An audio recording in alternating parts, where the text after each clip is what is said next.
बिहार के बक्सर के रघुनाथपुर स्टेशन पर हैं और वो स्थिति दिखाने का प्रयास कर रहे हैं जो 140 करोड़ देशवासी सपने में भी नहीं देखना चाहते हैं।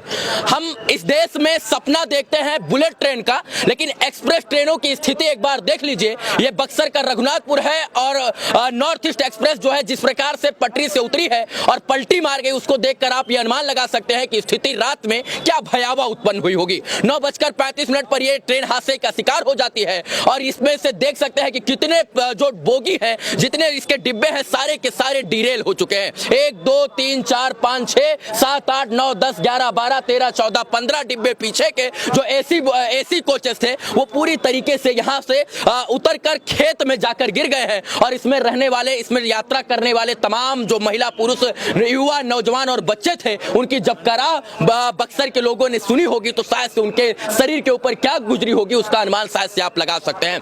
ये इतनी स्थिति भयावह है कि इसका अनुमान आप इस बात से लगा सकते हैं कि सारे के सारे डिब्बे जो हैं वो पटरी से उतर गए हैं। क्या समस्या थी, क्या कारण था कि इतने तेज से जा रही ट्रेन हादसे का शिकार हो गई, अभी कुछ समझ में नहीं आया। 4 महीने के अंदर ये दूसरा सबसे बड़ा रेल हादसा है। इससे पहले बालासोर रेल हादसे ने पूरे देशवासियों की रूह को हिला कर रख दिया था और सबकी नींद उड़ा कर रख दिया था। आज बिहार के बक्सर के रघुनाथपुर में यह हादसा जो है ये सोचने का विषय है, गंभीर विषय है कि आखिर ऐसे हादसे क्यों हो जा रहे हैं। हम टेक्नोलॉजी की बात करते हैं, हम 21वीं सदी के आधुनिक भारत की बात करते हैं, हम जो है विश्व गुरु बनने का सपना देखते हैं, हम बुलेट ट्रेन चलने का सपना देखते हैं, हम हाई स्पीड रेल का सपना देखते हैं और इसके बाद एक्सप्रेस ट्रेनें इस तरीके से और पैसेंजर ट्रेनें इस प्रकार से जो है पटरी से उतर जाती हैं। ये कहीं ना कहीं गंभीर विषय है और इंडियन रेलवे को सोचना पड़ेगा। आज सवाल कई हैं, उन सवालों को सोचना है और बताना, उनका जवाब देना है कि ऐसे हादसे क्यों हो जाते हैं। बालासोर ट्रेन हादसा अभी ढंग से उभरा ही नहीं था, 300-400 लोगों की इसमें मृत्यु हो गई थी कि इस रेल हादसे ने पूरे देश की जो है रोटे खड़े करके और पूरे देश को झकझोर कर रख दिया है। हम आपको इस बिल्डिंग पर खड़े होकर ये बताने का प्रयास कर रहे हैं कि ऐसे हादसे क्यों होते हैं और किस लिए होते हैं। कहीं ना कहीं जो है जिस प्रकार से लोगों से हमने बात किया, चश्मदीदों से बात किया, तो उन्होंने बताया कि ट्रेन एकदम स्पीड से जा रही थी। 9:35 का वो समय था और ये समय खाना खाकर सोने का होता है। कुछ लोग खाना खा रहे थे, कुछ लोग चाय पानी करके जो है सोने की तैयारी कर रहे थे। इसी बीच में तेज से गड़गड़ाहट की आवाज आती है और सारे डिब्बे जो है वो हिलने लगते हैं। फिर कुछ लोग उतर कर देखते हैं तो 7-8 आगे की बोगी और पीछे की 10-15 बोगी जो एसी बोगी थी वो पूरी तरीके से ट्रेन के पटरी से उतरकर डिरेल होकर खेत में गिर चुकी थी और खेत में इस तरीके से गिरी है कि जिसका अनुमान शायद से आप नहीं लगा सकते हैं। जहां तक आपको दिख रहा होगा और मेरे कैमरे की नजर जहां तक जा रही होगी वहां तक इस बात से आप अनुमान लगा सकते हैं कि यह रेल हादसा कितना भयावह था। 9:35 का वो समय जो ट्रेन में यात्रा कर रहे लोगों के लिए सुकून का पल होता है। वो कोई लोग मोबाइल चला रहे होते हैं तो कोई खाना खाकर सोने की तैयारी कर रहे होते हैं और सोचिए उस बीच में अगर कोई जो है इस प्रकार से यात्रा करे और हादसा हो जाए तो उसके लिए क्यों जो है ये सवाल हो जाता है। क्यों हुआ, कैसे हुआ, इन तमाम सवालों का जवाब मिलना अभी बाकी है। लेकिन इस वक्त रघुनाथपुर स्टेशन पर जो है बचाव दल काम कर रहा है। जब बक्सर के लोगों को और रघुनाथपुर के लोगों को इस हादसे के बारे में पता चला तो अपने घर से चाय, पकौड़ा, ब्रेड, इसके बाद तकिया, तौलिया लेकर बचाने का कार्य प्रशासन से पहले से शुरू कर दिए। यहाँ पर देखिए अभी एक जो है एक हाइड्रा आया है और ये डिरेल बोगियों को जो है साइड में करने का प्रयास कर रहा है। पूरी तरीके से ट्रेन जो है इस रूट पर चलने वाली सभी ट्रेनों को स्थगित किया गया है। आवागमन पूरी तरीके से ठप है और एक भारतीय इंसान एसी बोगी में इसलिए सफर करता है क्योंकि उसको लगता है कि हम सुरक्षित रेल यात्रा कर रहे हैं, एसी में रहेंगे तो हम बेहद सुरक्षित रहेंगे और हद से ज्यादा सुरक्षित रहेंगे। लेकिन एसी बोगी का क्या हाल हुआ है ये आप देख सकते हैं। अश्विनी वैष्णव जी जो रेल मंत्री हैं उनको इस बात का जवाब देना चाहिए कि ऐसे हादसे क्यों हो जाते हैं। टेक्नोलॉजी की बात करने वाला भारत आखिर टेक्नोलॉजी में फेल क्यों हो जाता है और ऐसे हादसों को क्या रोका नहीं जा सकता है।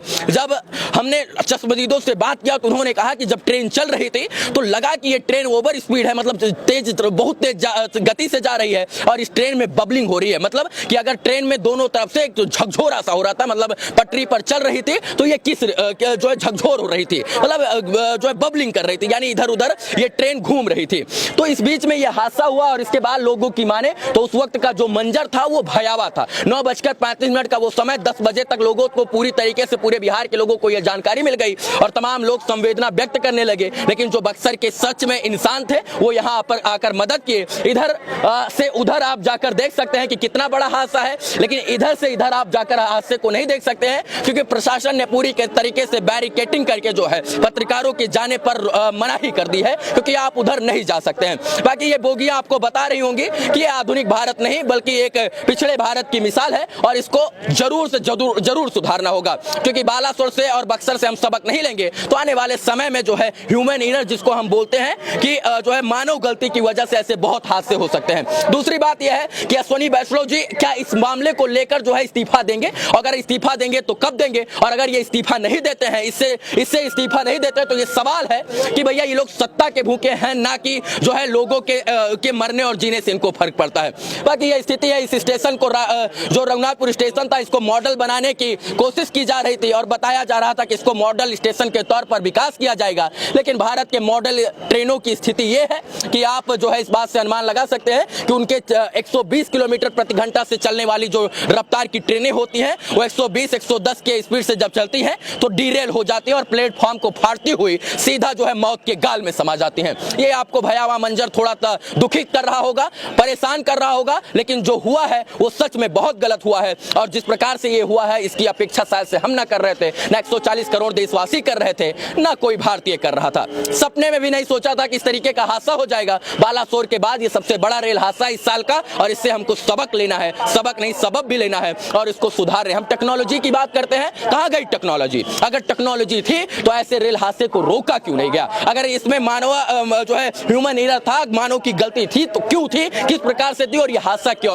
कैसे हुआ? आगे क्या ऐसे हादसे नहीं होंगे और अगर होंगे तो कैसे रोक लगाया जाएगा, ये सवाल है। बुलेट ट्रेन का सपना छोड़ दीजिए, क्योंकि भारतीय रेल अपने एक्सप्रेस ट्रेन और पैसेंजर ट्रेन को भी ढंग से स्वचालित और संचालित नहीं कर सकता है, क्योंकि इस प्रकार की पटरियां जो हैं वो इन ट्रेनों की गति को, क्षमता को सह ही नहीं सकती हैं। बाकी आपको इस वीडियो को दिखाने का प्रयास इसलिए कर रहे थे कि भैया अगर आप ट्रेन में यात्रा कर रहे हैं तो सोच लीजिए कि हम सुरक्षित नहीं हैं और टर्म लाइफ इंश्योरेंस अपने बीबी बच्चा परिवार के लिए 2 करोड़ रुपए का करवा लीजिए, क्योंकि आप इंडियन रेलवे में सफर करते हैं। मुस्कुराइए, हम इस वक्त बक्सर में हैं। बहुत बहुत धन्यवाद इस वीडियो को देखने के लिए। जय हिंद।